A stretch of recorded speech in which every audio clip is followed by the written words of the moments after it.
Doing good on this YouTube thing. I keep posting really bad videos that aren't good content, but I have what I have. I'm just not doing much right now just because I got some little things I got to get done.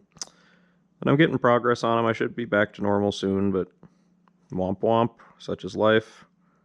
Um, so we're talking again. I find it really bizarre that people I don't like to be too political. I don't like doing that. It's not who I am. But what do you think all of the pro-Trump people who were like Elon Musk is a genius. He's like this. He's like defended him through all the stuff, all the weird stuff. And again, this is not an accusation, but that there are some fanatical followers in both parties. I wonder, are they going to side with Trump or are they going to side with Elon? I mean, I feel like the pro-Trumpers are so pro-Trump that they're going to be like, man, Elon is the dumbest guy. Like, he has some good ideas, but he's just not there in the head. Or like, I don't know what they're going to say, but it's going to be outlandish and terrible. And God, the Democratic people are going to have a field day. They're just the right can't even be friends with itself. It is this weird thing with Trump that everybody who seems to work with him does just grow to despise him. Must be a hard guy to work with. No opinions on him one way or the other. I don't keep up with politics. I don't know what his policies are or any of that stuff. But I don't know anything that's in the big, beautiful bill. I know they said they were going to try to get rid of tax on overtime. And I know a lot of friends who work a ton of overtime, so that'd be cool for them. Tips, too. I got a lot of friends in the service industry. That'd be pretty cool. I've also heard that's not going to happen, though. I don't know. But either way, this is such a strange time to be alive. Like, we're over here concerned about this, and thousands of people are dying in Ukraine every, couple days or something. Like, it's a stupid high number of people dying in Ukraine. And that's, I don't know, there are wars all over the Israel-Palestine thing. Like, that. People are just dying. And here I am, sitting in my, nice house, and yet I'll still find some reason to complain about my life at some point. We're all so spoiled, man. Life is so good if you're an average American, and I'm above average. But even if you're an average American right now, man, life is so good compared to the rest of the world. We're so blessed to be in this country. If you're not in this country, I know your country's probably great too. It's got some great stuff to it, but the fact that we're not really worried about war it's a nice thing. Worried about fighting your friends over political beliefs, that's another thing. God, no matter what political side I was supporting or believing in, my whole life from when I was a kid till now, I never was on a sheet where I'd fight for that guy. Because I'd never felt like they cared about the individual. Every time I've got some violently pro-Democrat and Republican friends. I grew up in rural Montana, so I got lots of Republican friends, but I also grew up doing the arts, so I have lots of liberal friends. And everyone is always, on both sides, everyone is always saying, hey, they're going to save us. They're going to lift us up. They're doing this for us. They're thinking of the common man. I don't think they are, man. I think that... Let me give you an example. Let's take a grizzly bear going through Yellowstone, right? Grizzly bear sees a sick elk, runs at it, kills it, eats its fill, and leaves the rest. Now, the coyotes get to eat, the vultures get to eat, the crows get to eat, the varmints get to eat, the worms get to eat, all 'cause that bear got to eat first. Everybody else got fed because of that bear eating. You think the bear stops and thinks about the coyotes or the wolves or the crows? No. What the bear thinks about is feeding itself. So, while, yeah, politicians do try to make America better, they're not trying to make America better for you. They're trying to make America better for them. And hopefully, life gets better for you by proxy, right? Hopefully the same things that impact these uber rich people impact you. That's why my biggest opinion on politics is we need to get some normal people in there, like some 9 to 5ers. Like if the president was a 9 to 5 guy and he was just like people who have been career politicians haven't lived a normal life in a long time and don't know what it's like to live on, what's the American average, between 30 and 50,000 a year, probably between 30 and 70 these days. Like those politicians don't live on that kind of money and haven't lived on that kind of money and don't know what it's like to be a normal American. Yet normal Americans still fight and die on the hills for them. And it's like, I'd rather that guy be president. I'd rather the normal dude who, he worked a normal 9 to 5 his whole life, or farmer. Take Farmer Brown, say, oh, this is how much money your farm would have made this year? Okay, that's going to be your salary. Go be president of the United States. It's supposed to be a country by the people, of the people, right? We're the people, too. And I'm on the fortunate side. I've said that a million times. I'm on the blessed side of things. So I don't think I would never run for president. Because I didn't work my whole ass to get everything I have. I was given everything I have. I got very blessed, very lucky. But the people in office should be the pieces, the men, the women, and everything in between, who worked their hands to the bone to have what they have and know what it's like to do that. Because at the end of the day, these people who are making decisions for you have not been you for a long time. Some of them have never been you. Some of them went straight out of college into politics, and that's been their whole life. It's the whole thing. Every time they're like, I worked at the Kamala Harris thing where she was like, I worked at McDonald's, and then Trump went and did the stunt where he worked at McDonald's. And it's like, they're not normal people. None of them are.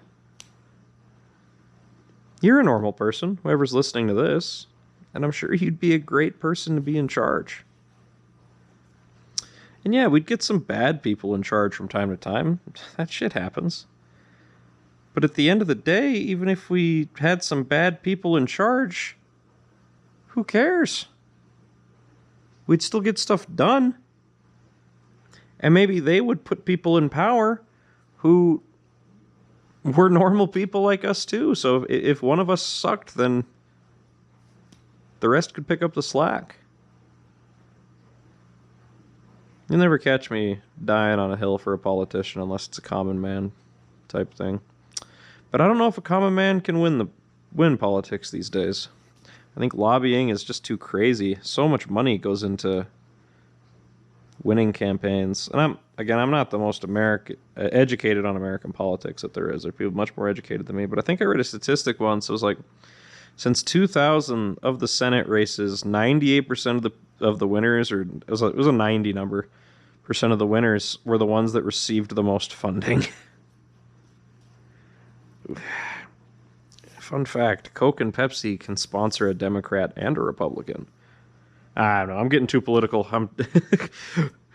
Free will is an illusion, man. They're not, you don't get to make a real choice. Yeah, we make a choice every day. But here's my personal mantra with that whole thing. If you think that the place you live is in rough shape right now, that it needs to get better, don't make that change with your vote. Make that change with your heart and your hands. You want to leave your doors unlocked. Try to help the poor people so they don't want to rob you. I don't know what the percentage is. I bet a lot of crime, like theft, is committed by people who are, homeless, poor, people who need stuff. So if we can help them out a little bit more, get them some food, get them cleaned up, get them some good jobs, all that stuff. Go hire a homeless guy if you own a small business and try to help him get better. We can be the change in the world that the world needs. The politicians can't. The politicians can sit and tell us all day long that, oh, we're going to do this and it's going to make everything better. No, it's not. The only thing that's going to make things better is us looking at the world around us and saying, we can do this. Showing love, showing kindness, and working hard. That's all we can do. Those are the only things that make the world better. Hard work, love, and kindness. And love and kindness are not the same thing. Those are two different things. I loop respect into kindness. I loop caring into love. And empathy, stuff like that.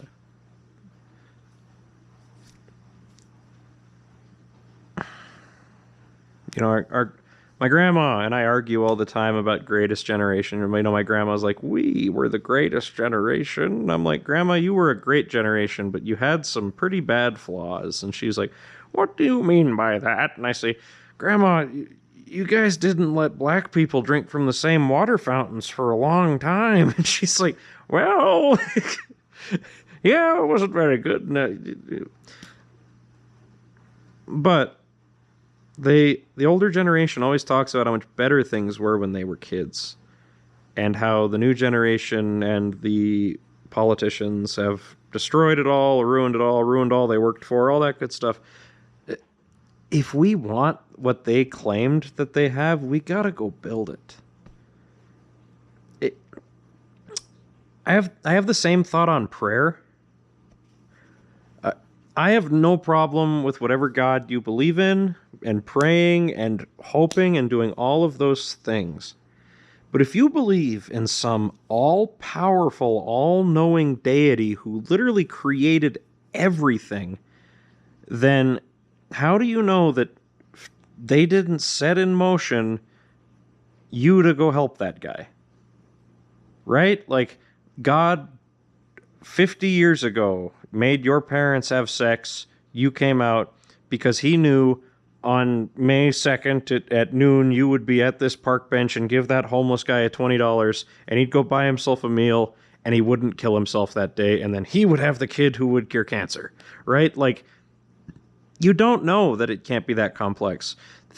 Legacy is this baffling, huge thing. I love the whole bit of we're all just here because somebody had sex, right? And it's true. It's a very true thing, is that all humans exist because a couple monkeys got laid back in the day. And very true. But how much culture is carried on? You get to determine the culture of the next generation just by existing. This helped me a lot dealing with the grief of losing my father. I would drive around and I would notice that I say things that my dad used to say. And I would notice that a lot of people would say, man, that was something your dad would have said. That was a lot like your dad. And that's because he raised me. That's the legacy he built. And if I ever have kids, it'll go on to those kids. And all the people my dad helped in his life will remember that Wayne did that, and they'll raise their kids, and they'll pass on his Wayneisms. And that'll go on until the human race dies, because people got to keep banging and then they're going to raise their kids. And they're going to use the same stuff that you used on them. So if we want to make the world better, we got to start now. We got to start taking care of people, loving people, and helping. Fix the world if you hate it. Stop complaining. Stop waiting for a politician. Just get up and do something good. Go help the homeless people. Go work in a soup kitchen for a while. Work hard at your job. Be kind. Be understanding at your job. Show empathy. The things that have gotten humans this far can get us even further. We just have to want it. We just have to know that it's not an outward source that's going to make us better. It's us. It's you and me. We're just normal guys. Well, I'm not normal. I'm a goofy, weird guy. But all of us, the human race, can get better. Not Democrats, not Republicans, not Christians, not atheists, not Islamics, not Buddhists. You can make the world better just by going out into it and living with the knowledge that you can. A little effort, man. Like I ran out of gas coming home from Butte, and I went to visit my niece. So it's a good example of all this. So my niece got broken up with. Very sad, very sad. And she asked me if I would come up and see her. So I drove 700 miles in 2 days or something like that, which for me, that's a lot. I know a lot of people, I pull 1,500 miles in a day. You're crazy. You're wild, bro. But I can't do that. So I drive up there, drive back. I run out of gas on the way back, and I'm stuck at the bottom of the off ramp of the interstate. And I have an emergency can, and I'm jiggling gas into my car, and I'm so embarrassed. You know, semi's backed all the way up. And a guy gets out, and he pushes me into the gas station parking lot while I steer.